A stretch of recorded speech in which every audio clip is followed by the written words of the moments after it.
बिस्मिल्लाहिर्रहमानिर्रहीम। अस्सलाम वालेकुम नाज़रीन ग्रामी, आज की इस वीडियो में हम आपको एक क़यामत की बहुत बड़ी निशानी के बारे में तफसील से बताएंगे। ये एक हकीकत है कि क़यामत से पहले ऐसे लोग आएंगे जो बहुत ताकतवर होंगे, इनसे लड़ने की ताकत किसी के पास नहीं होगी। ये ज़मीन पर मौजूद सारा पानी पी जाएंगे, हर किस्म की खेती और फल खा जाएंगे। जो कुछ इनके रास्ते में आएगा सब कुछ निस्तो नाबूद और तबाह कर देंगे। इस खूनख्वार कौम के बारे में हम बचपन से सुनते आ रहे हैं और आज इसी के बारे में हम इस वीडियो में बात करने वाले हैं, यानी याजूज माजूज। आपने याजूज माजूज के बारे में सुना ही होगा। आज जो तफसीर हम आपको बताने वाले हैं शायद ही इससे पहले आपने कभी सुनी हो। अल्लाह ताला ने इनका जिक्र कुरान मजीद की सूरत कहफ और सूरतुल अंबिया में भी फरमाया है। आज की इस वीडियो में हम आपको याजूज माजूज के बारे में बहुत सारे दिलचस्प और हैरान कुन हकाइक बताएंगे। याजूज माजूज कौन हैं, ये कैसे दिखते हैं, ये कब आएंगे और बहुत कुछ। नाज़रीन ग्रामी, दुनिया में कुल 4 बादशाह ऐसे गुजरे हैं जिन्होंने अपने वक्त पर पूरी दुनिया पर हुकूमत की है। पूरी दुनिया पर इनकी हुकूमत थी, जिनमें से 2 मुसलमान थे और 2 गैर मुस्लिम थे। काफिरों में नमरूद और बख्त नज़र, जबकि मुसलमानों में हज़रत सुलेमान अलैहिस्सलाम और दूसरे जुल्करनैन थे। जुल्करनैन का नाम सिकंदर है। ये हज़रत नूह अलैहिस्सलाम और हज़रत खिज़र अलैहिस्सलाम के खालाजाद भाई थे।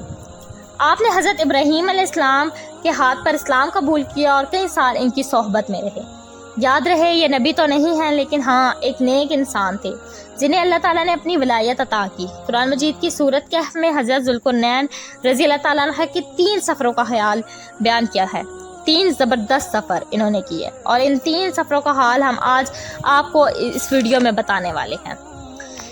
3 सफ़र जो इन्होंने किए, जो हम आपको बताने वाले हैं, जो बहुत ही हैरान कुन हैं। पहले सफ़र की कहानी ये है कि नूह अलैहिस्सलाम की औलाद में से एक शख्स आब हयात के चश्मे से पानी पी लेगा तो इसको मौत ना आएगी। तो हज़रत जुल्करनैन ने इसी तलाश में मगरिब की सफ़र शुरू किया और आपके साथ हज़रत खिज़र अलैहिस्सलाम भी थे। तो आब हयात के इस चश्मे तक आप पहुँच गए, इसका पानी भी पी लिया, मगर हज़रत जुल्करनैन अलैहिस्सलाम के मुकद्दर में वो नहीं था, तो आपको आब हयात नहीं मिल सका। हज़रत जुल्करनैन का सफ़र जारी था, तो आप चलते चलते ऐसे मुकाम पर पहुंच गए, क्योंकि मगरिब में ही सूरज गरूब होता है। वो दुनिया के बिल्कुल आखिर कोने में आ गए और सूरज गरूब होने के वक्त ऐसा मंजर था जैसे एक सियाह चश्मे में सूरज गरूब हो रहा है। जैसे कि समुद्री सफ़र जो करते हैं तो लोगों को ऐसा महसूस होता है कि सूरज जो है समुंदर के अंदर डूब रहा है, लेकिन मगरिब में आप इतना आखिर तक पहुंच गए जो दुनिया का आखिरी कोना था। इनको एक अजीब कौम मिली जो जानवरों की खाल पहने हुए थी और इसके सिवा कोई दूसरा लिबास इनके बदन पर नहीं था। वो दरियाई मुर्दा जानवर खाते थे, इसके अलावा कोई ग़िज़ा नहीं थी। इनकी कौम नासिक कहलाती थी। हज़रत जुल्करनैन ने इन्हें इस्लाम की दावत दी। कुछ लोग तो ईमान लाए और कुछ लोगों ने आपके साथ जंग भी की और वो आखिरकार बेबस हो गए। उसके बाद अब बारी है उनके दूसरे सफ़र की, जो मशरिक़ की तरफ था। यहाँ तक कि चलते चलते आप ऐसी जगह पहुँच गए जहाँ से सूरज तुलू होता है। आप सूरज तुलू होने की जगह तक जा पहुँचे। आपने वहाँ पे देखा कि हाँ, वहाँ पर एक ऐसी कौम है जिनके पास ना तो कोई इमारत और ना कोई मकानात हैं। वहाँ लोगों का ये हाल था कि जब सूरज तुलू हो जाता तो गारों में चले जाते, ज़मीन के अंदर चले जाते, और जब सूरज ढल जाता तो गारों से निकलकर अपनी रोज़ी की तलाश में निकल जाते। ये लोग मनसिक कहलाते हैं। इनकी कौम का नाम था मनसिक। हज़रत जुल्करनैन ने इन्हें लोगों के मुकाबले पर अपनी इस्लाम की दावत पेश की। वहाँ भी कुछ लोग ईमान लाए और कुछ अड़े रहे और आपसे जंग भी की, लेकिन बहरहाल आपने इन लोगों को भी काबू कर लिया। अब उनका तीसरा सफ़र था जनूब की तरफ, यहाँ तक कि आप सदीन 2 पहाड़ों के दरमियान तक जा पहुँचे। वहाँ भी आबादी अजीबो गरीब थी, उनकी ज़ुबान बहुत अजीबो गरीब थी। उन लोगों के साथ इशारों में भी बहुत मुश्किल से बातचीत की जा सकती थी। उन लोगों ने हज़रत जुल्करनैन से याजूज मजूज के मुजालिम की शिकायत की और आपसे मदद मांगी। आप हमें इन जालमों से बचाएं। नाज़रीन ग्रामी, याजूज मजूज ये कौन थे? ये फासिक बिन नूह अलैहिस्सलाम की औलाद में से थे। ये एक फसादी गिरोह है। इन लोगों की तादाद बहुत ज़्यादा है, जिसका अंदाज़ा इन हदीस मुबारका से आप लगा सकते हैं कि हज़रत अब्दुल्ला बिन उमर रज़ी अल्लाह ताला अन्हा ने फरमाया, जिन्नों हिंस के कुल 10 हिस्से हैं और इनमें से 9 हिस्से याजूज मजूज हैं, बाकी 1 हिस्सा इंसान है। اب ذرا غور کریں کہ اگر اس وقت دنیا میں 7 ارب لوگ ہیں تو حساب سے تقریباً 70 بلین یاجوج ماجوج ہو سکتے ہیں، اور ان کی تعداد بڑھ رہی ہے۔ اور جس وقت یاجوج ماجوج آئیں گے تب دنیا میں کتنے لوگ ہوں گے؟ تو وہ 10 گنا زیادہ ہوں گے، 10 گنا انسانوں سے زیادہ یاجوج ماجوج کی تعداد ہوگی۔ یاجوج ماجوج یہ اولاد آدم علیہ السلام سے ہیں، ان میں مرد بھی ہوتے ہیں اور عورتیں بھی ہوتی ہیں، اور ان کے 3 گروہ ہیں، ایک تاوین، دوسرا تانیز اور تیسرا منسک۔ ان میں سے جو بھی مرتا ہے تقریباً 1000 یا اس سے بھی زیادہ اولاد چھوڑ کر مرتا ہے۔ یہ لوگ بہت خونخوار اور بہت وحشی اور بہت جنگلی ہوتے ہیں، کیونکہ جانوروں کی طرف رہتے ہیں، اور یہ بہار کے موسم میں اپنے گھروں سے نکلتے ہیں اور تمام کھیتیاں اور سبزیاں کھا جاتے ہیں اور خوش چیزوں کو لاد کر لے جاتے ہیں۔ آدمیوں، جنگلی جانوروں، یہاں تک کہ سانپ، بچھو، گرگٹ سب چھوٹے بڑے جانوروں کو کھا جاتے ہیں۔ جب حضرت ذوالقرنین رضی اللہ تعالیٰ عنہ سے لوگوں نے فریاد کی کہ آپ ہمیں یاجوج ماجوج کے ان مظالم سے بچائیں، چاہے آپ ہم سے سب کچھ لے لیں، حضرت ذوالقرنین نے کہا کہ میرے پاس اللہ کا دیا ہوا بہت کچھ ہے، مجھے کسی چیز کی ضرورت نہیں ہے، مگر اپنی جسمانی طاقت کے ذریعے میری مدد کرو۔ آپ نے کمال کیا، کیا آپ نے ان دونوں پہاڑوں کے درمیان بہت بڑی گہری بنیاد کھدوائی، اتنا گہرا کھدوایا کہ اس کو اتنا کھودا گیا کہ اس میں پانی نکل آیا۔ پھر اس کے بعد آپ نے اس میں پگھلائے ہوئے تانبے، سکے ڈال کر پتھر جمائے اور لوہے کے تخت نیچے اوپر لگا کر ان کے درمیان لکڑی اور کوئلہ بھروا دی اور اس میں آگ لگوا دی، یعنی اس طرح کی دیوار کے پہاڑ کی بلندی تک اونچی بھی کر دی، اور اتنی مضبوط یہ دیوار ہو گئی کہ اب اس میں پگھلا ہوا تانبا بھی ہے۔ اب یہ مل کر بہت مضبوط دیوار بن گئی ہے، اور یہ بالکل پہاڑ کی اونچائی تک بنا دی گئی ہے۔ آج کے زمانے میں ہم جسے کنکریٹ کی دیوار کہتے ہیں، یہ اس سے بھی زیادہ مضبوط ہے۔ اب ہوا کیا، یہ یعنی یاجوج ماجوج دیوار کے ایک طرف، یہ قوم دیوار کے دوسری طرف ہے۔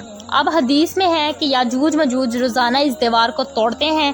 یہ لوگ روزانہ اس دیوار کو توڑنے کی کوشش کرتے ہیں، مگر دن بھر جب محنت کرنے کے بعد تھک جاتے ہیں اور دیوار توڑنے کے قریب پہنچ جاتے ہیں تو ان میں سے ایک کہتا ہے کہ چلو اب کل اس کو توڑیں گے، لیکن اللہ کی قدرت ایسی کہ اگلے دن وہ دیوار اس سے بھی زیادہ مضبوط ہو جاتی ہے اور پوری بھی ہو جاتی ہے۔ پھر جب دوبارہ دیوار توڑنے کا وقت آتا ہے تو پھر کوئی کہتا ہے کہ چل اب کل توڑیں گے، اور دوسرے دن بھی پھر ایسا ہی ہوتا ہے۔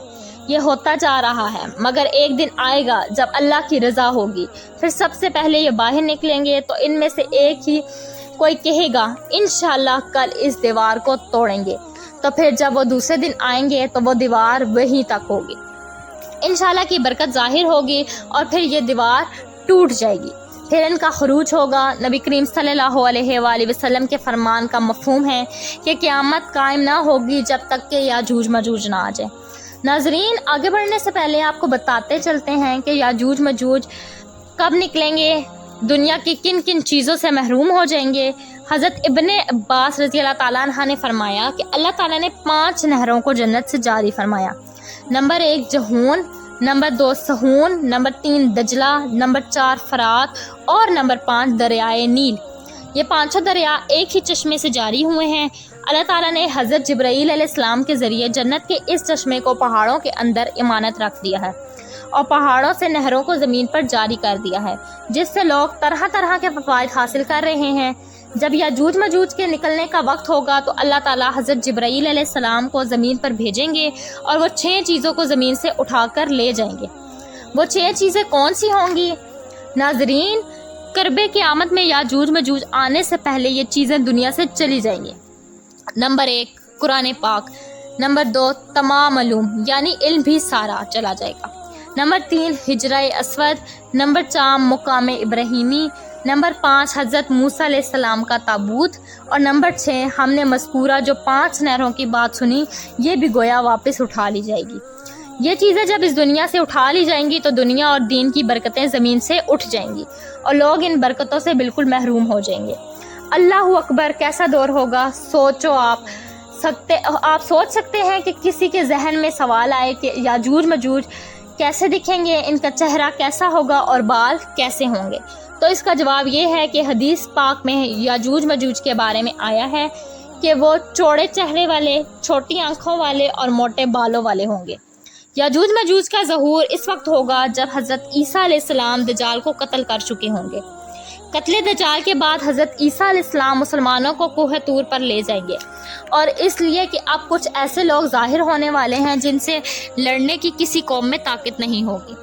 फिर याजूज मजूज का ज़हूर होगा, इनका गोया हरूज होगा। नाज़रीन गिरामी, याजूज मजूज के निकलने पर ज़मीन पर अजीबो गरीब फ़ज़ात बरपा होगा।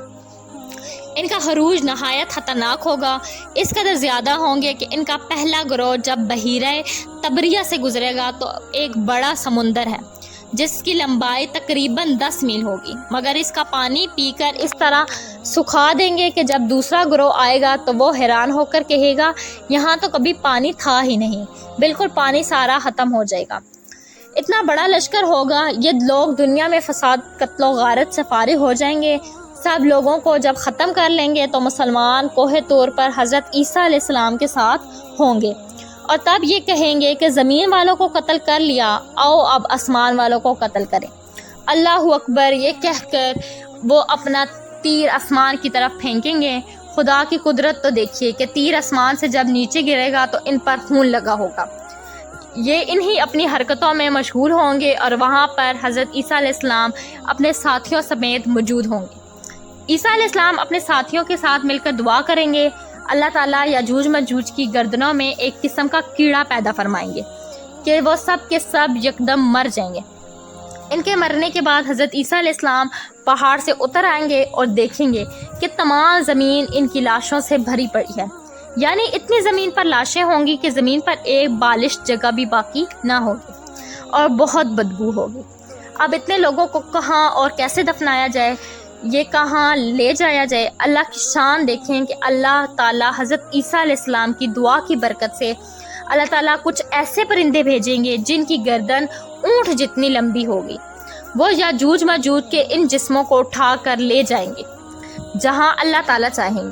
अभी इनके जुल्म और ज़्यादतियों की सज़ा मुकम्मल नहीं होगी। याद रहे, ये तो सिर्फ उनको दुनिया में मिलने वाली सज़ा होगी। इनको जहन्नुम में भी दर्दनाक अज़ाब दिया जाएगा क्योंकि इनके कसीर गुनाह हैं।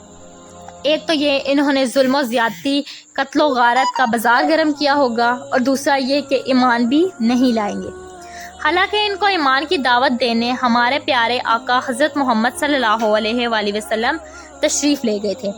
हज़रत अब्बास रज़ियल्लाहु ताला अन्हु फरमाते हैं कि नबी पाक सल्लल्लाहु अलैहि वसल्लम को दावत इस्लाम देने के लिए भेजा। नबी पाक सल्लल्लाहु अलैहि वसल्लम फरमाते हैं, मैं इनके पास गया, मैं इनको अल्लाह की तरफ बुलाया, इन्हें इबादत की दावत दी, मगर इन्होंने मेरी दावत को झुटला दिया, इनकार कर दिया। और फरमाते हैं ये अल्लाह ताला के नफरमान बंदों इब्लीस के साथ दोज़ख में जाएंगे, और इनके मरने के बाद ज़मीन अमन व सुकून और दोज़ख से बढ़ दी जाएगी।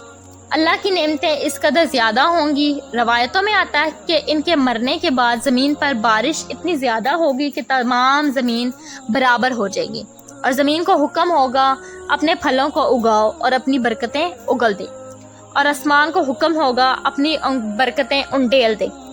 बरकत का ये आलम होगा कि अनार को एक गिरोह खा सकेगा, और दूध में ये बरकत होगी कि एक गिरोह ऊँटनी का दूध पूरी जमात को काफ़ी होगा, और एक गाय का दूध पूरे कबीले को काफ़ी होगा, और एक बकरी का दूध पूरे ख़ानदान को काफ़ी होगा। गोया हर चीज़ में बरकत आ जाएगी। याजूज मजूज के पूरे वाक़ये से एक चीज़ सीखने को मिलती है कि ज़मीन में कत्लो गारत और फसाद फैलाने वालों का अंजाम बहुत ही बुरा होगा। आखिर में अल्लाह ताला से दुआ है कि अल्लाह ताला हमें नेक काम करने और बुराई से बचने की तौफीक अता फरमाए। आमीन सुम आमीन।